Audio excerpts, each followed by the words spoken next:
बिस्मिल्लाहिर्रहमानिर्रहीम। This is Yasir Bablani. Welcome to MYB campus.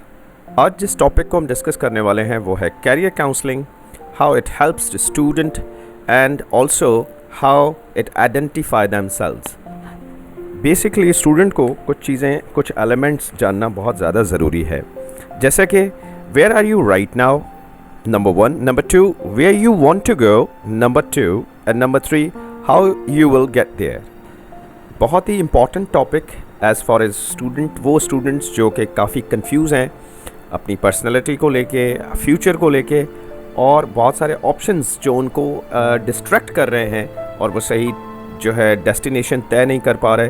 तो ये वीडियो आपको बहुत हेल्प करने वाली है, जिसमें हम जो इम्पॉर्टेंट पॉइंट डिस्कस करने वाले हैं वो आपकी पर्सनैलिटी डेवलपमेंट है, कैसे कैरियर काउंसलिंग आपको हेल्प करेगी। इसके अलावा आपको एक पर्सनैलिटी टेस्ट प्रैक्टिकल बेस्ड, जिससे आपको अंदाज़ा होगा कि आप बेसिकली किस नेचर के मालिक हैं और आपको कौन सा डायरेक्शन और कौन सी फील्ड चूज़ करनी चाहिए। तो आज हम सब चीज़ें वीडियो में हम सीखेंगे। So let's move on to understand. सबसे पहले counselling and guidance within the context of uncertainty. जो स्टूडेंट्स को एक ख़ास सोसाइटल जो प्रेशर रहते हैं, ये मेजर जो एलिमेंट्स हैं आप दिखाई दे रहे हैं आपको। एक उनमें से है फैमिली प्रेशर। तो जो फैमिली होती है बेसिकली वो चाहते यही है कि वो बच्चे कामयाब हो जाएं, तो वो अपने एक्सपीरियंसेस के हिसाब से, अपनी नॉलेज के हिसाब से उस बच्चे को उस डायरेक्शंस में मूव ऑन करवाना चाहते हैं जहाँ पर वो हमेशा यही लगता है कि वो उसमें सक्सेस ही पा सकते हैं। तो ये एक ऐसा प्रेशर होता है जिस बच्चे को, लेट्स सपोज इसका एग्जांपल ले लें कि फॉर एग्जांपल देयर फैमिलीज़ में ज़्यादातर लोग जो हैं वो इंजीनियर्स हैं, तो उस बच्चे से एक्सपेक्ट करते हैं कि वो हमेशा इंजीनियर ही बने। सिमिलरली उस फैमिली में अगर वो सब जो है कमीशन ऑफिसर हैं या उनमें से कोई सक्सेसफुल कमीशन ऑफिसर है, तो वो चाहते हैं कि वही बच्चा जो है वो सक्सेसफुल, जबकि उस बच्चे के अंदर जो क्वालिटी है वो गेम डेवलपर की बनने की है। तो आप उसको हम पुश कर रहे होते हैं कि you better to go on that field, तो उसकी वजह से काफ़ी हद तक डिस्ट्रैक्शन पैदा होती है। और दूसरा एग्जांपल है कैरियर, जहाँ पर ज़्यादातर मार्केट सैचुरेशन कैसे डेवलप होती है, जब ज़्यादातर जो है आपके लोग एक ही फील्ड में जाते हैं और हम चाहते हैं कि हमारा बच्चा भी उसी में ही जाके कामयाब हो जाए। जैसे सब लोग कंप्यूटर्स की फील्ड में जा रहे हैं या बिज़नेस की फील्ड में जा रहे हैं, तो we always push our kid कि that you should also carry on the similar field. तो ये एक ऐसा प्रेशर होता है। और तीसरा होता है उस बच्चे की ख़ुद की पर्सनैलिटी और उसके अंदर कितनी कैपेबिलिटी है, कितनी सोचने समझने की सलाहियत हैं, कितनी प्रैक्टिकल चीज़ों को एब्जॉर्व करने की और उसको अच्छे से निभाने की सलाहियत हैं। तो उसकी जो सेल्फ़ आइडेंटिटी है उसको पहचानना भी बहुत ज़्यादा ज़रूरी है, तो बहुत सक्सेस रहती है उसके अंदर। तो बेसिकली आपको कैरियर काउंसलिंग हेल्प कर रही होती है आपके पेशेंस को रखकर, आपके जो इंटरेस्ट को सामने रखकर, आपके स्किल्स को सामने रखकर, आपकी एजुकेशन को सामने रखकर, आपकी फैमिली बैकग्राउंड को सामने रखकर आपको कैरियर काउंसलर आपकी हेल्प कर रहा होता है। और सिमिलरली इसके अंदर एक और इम्पॉर्टेंट पॉइंट है, वो है आपकी फाइनेंशियल सीलिंग्स। इन सारे फैक्टर्स के साथ आपको कैरियर काउंसलर आपको हेल्प करता है। कैरियर काउंसलिंग कहाँ से शुरू होती है? कैरियर काउंसलिंग बेसिकली ग्रेड 8 से स्टैंडर्ड से शुरू होती है और आपके प्रोफेशनल लेवल तक जाती है। जब आप ग्रेड 8 एंड 9 में होते हैं तो आपकी बेसिक हैबिट्स को डेवलप किया जाता है। ग्रेड 10 में आप मेजर स्ट्रीम्स चूज़ करते हैं और फिर 11 एंड 12 के अंदर आप उसी स्ट्रीम्स में रहकर आपने उनको डेवलप करना होता है, स्टडी हैबिट्स को। और ग्रेजुएशन, उसके बाद आपके पास ग्रेजुएशन के ऑप्शंस को किस तरीके से ऑप्ट किया जाए और कैसे स्किल्स के ऊपर अपने काम किया जाए और किस तरीके से वो अपॉर्चुनिटीज़ जो है ऑब्टेन की जाए, और देन उसको प्रोफेशनल लेवल पे उसी जो अपॉर्चुनिटीज़ हैं उनको किस तरीके से सस्टेन किया जाए। तो बेसिकली ये आपकी कैरियर काउंसलिंग बहुत अर्ली स्टेज से शुरू होती है और आपके प्रोफेशनल लेवल तक आपके लिए बहुत इम्पॉर्टेंट साबित होती है। आगे चलते हैं और डिस्कस करते हैं, और इस वीडियो के बाद आपको काफ़ी हद तक बहुत सारी चीज़ें आपको समझ आ जाएंगी कि कैरियर काउंसलिंग कैसे हेल्प करती है। So let's watch the next video. Rahul, like any other student, is standing at a crossroads. His parents, friends and teachers all want him to take up different things. finally leaves the decision to luck. Few months have passed and Rahul is again under pressure of choosing. Parents, friends and relatives are all influencing him to take different directions, and Google is of no help either. A lost Rahul makes a random decision yet again. In college, classes don't interest Rahul. He chooses the wrong electives and projects due to lack of clarity, focus and interest. Finally, he gets a mediocre job where he is not utilizing his full potential. But Jay's life is different, and that's because of smart decisions made at important career milestones. Let's rewind and see what Jay did. Jay kept himself informed on subjects and their scope. He used psychometric assessments and understood his interests and aptitudes. He always made extremely informed decisions.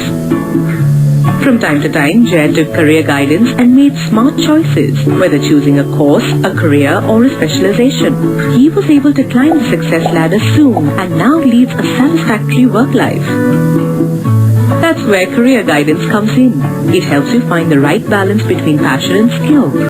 Okay, इस video से आपको ये अंदाज़ा हुआ होगा कि कैसे दो स्टूडेंट जिनको एक प्रॉपर कैरियर गाइडेंस मिलती है वो कैसे सक्सेस होता है, और एक बच्चा जिसकी कोई कैरियर काउंसलिंग नहीं होती और वो रैंडम सब्जेक्ट सेलेक्ट करता है तो वो किस तरीके से आगे चल के प्रॉब्लम्स को फेस करता है।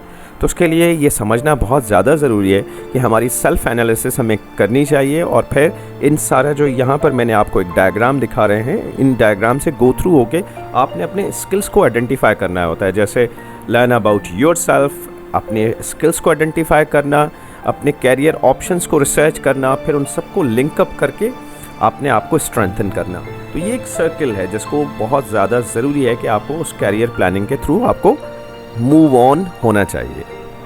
ओके, नेक्स्ट हम डिस्कस करते हैं पर्सनालिटी टेस्ट, पर्सनालिटी डेवलपमेंट। तो ये एक ऐसा एलिमेंट है जो कि आपको अपने बारे में जानना ज़्यादा ज़रूरी है कि आप किस नेचर के, आपके अंदर क्या कैपेबिलिटीज़ हैं, और आप किस तरह से जो है बहुत सारी चीज़ें आपको खुद अपने बारे में नहीं पता होती, या फिर आपके कैरियर के बारे में आप अच्छे से क्लियर नहीं होते। तो इस पर्सनालिटी टेस्ट आपको एक साइकोलॉजिकल बेस्ड क्वेश्चंस होते हैं जिससे आप गो थ्रू होके अपनी पर्सनालिटी को और बेहतर से समझ सकते हैं और अच्छे से डिसीजंस ले सकते हैं। तो this is called the Myers-Briggs type indicator. ये MBTI बेसिकली बहुत ज़्यादा हेल्प करती है जहाँ पर आपको पर्सनालिटी असेस करनी हो। तो आए हम इसको क्लिक करके, ये जो मैंने आपको यहाँ पर एक URL दिखाई है, ये URL के थ्रू हम क्लिक करके उस पर्सनालिटी टेस्ट को प्रैक्टिकल करके देखेंगे कि किस तरीके से वो रिज़ल्ट प्रोड्यूस करता है। So let's click on. आज मैंने यहाँ पर एक URL दिखाई है, राइट। इस URL के आप जैसे ही क्लिक करेंगे you will find a website. That website is mypersonality.net, जिस वेबसाइट पे आप जाके अपने पर्सनैलिटी बेस्ड क्वेश्चंस, जो साइकोलॉजिकल बेस्ड क्वेश्चंस होते हैं, उससे आप गो थ्रू हो सकते हैं। So that test is starting from while you click, आपको ज़रूरी नहीं है लॉगिन हो, you click on the take the test, और आप नीचे क्वेश्चंस आपके गिवन हैं, तो आप यहाँ से 100 क्वेश्चंस हैं। You need to understand the question and attempt very seriously. अच्छे से आपने इस क्वेश्चन को पढ़ना है, और जो आपकी नेचर के हिसाब से उससे ज़्यादा रिजेंबलेंस हो, आपने वो आंसर करना हो। जैसे you often make new friends, जैसे आप अमूमन ज़्यादा दोस्त बनाते हैं, नए फ्रेंड्स बनाते हैं, तो आप इससे एग्री करते हैं तो आप पॉजिटिव एंड पे क्लिक करेंगे, और अगर आपको लगता है कि आप थोड़े से कम एग्री हैं तो आप इस पर क्लिक करेंगे, और कहीं लगता है कि आप 50-50 हैं तो आप ये मिड वाले ऑप्शन को, आपको लगता है कि आप डिसएग्री हैं 100%, तो आप इस सर्किल को क्लिक करेंगे। और सिमिलरली अगर आप ज़्यादा इंक्लाइंड हैं डिसएग्री की तरफ तो आप इस वाले ऑप्शन को क्लिक करेंगे। तो ये जो है कंप्लीट इसी तरह से आपके ऐसे बहुत सारे क्वेश्चंस हैं जो कि आपने क्लिक करने हैं। तो ये करने के बाद मैं आपको इंशाल्लाह ये सारे टेस्ट आपको इसमें से करके एक रिज़ल्ट प्रोड्यूस करते हैं। So let's take the test first.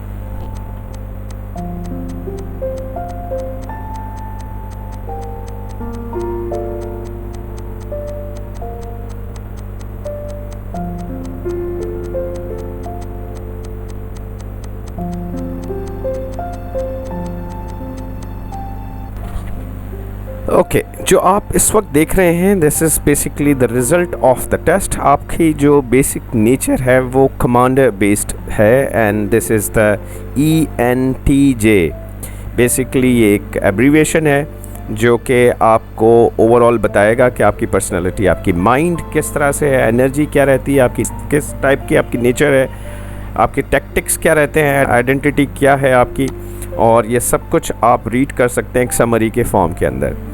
और नीचे आपको ये भी दिखाया जाएगा कि आपको कौन कौन से कैरियर सूट करते हैं, what are the hobbies and interest of ENTJs। तो ये आपके ज़्यादा सूट करते हैं आपको हॉबीज़ कि आप sports and material arts, chess and other strategy games, leadership positions in the community groups, reading and tutoring, debating, interacting with ENTJs in a relationship, living standards, आपकी relationships as a parent, conflict as a friend, career path आपके कौन कौन से होते हैं और कौन से आपको फील्ड ज़्यादातर, और कौन से सेलिब्रिटीज़ आप जो है ऑलरेडी इस नेचर के मालिक हैं। तो ये सब आप इस पे देख सकते हैं। This is called a whole summary. और इस टेस्ट का मतलब दिखाना और करने का मतलब यही था कि यू बेटर अंडरस्टैंड कि आपकी नेचर क्या है और आपको कैरियर क्या सूट करता है। आई होप कि ये इंडिकेटर्स हैं। यहाँ पर ये सारे एब्रीविएशंस जो अभी हमने दिया था वो ENTJ था, और यहाँ पर ये बताया जा रहा है कि ये इसकी किस तरह की नेचर है।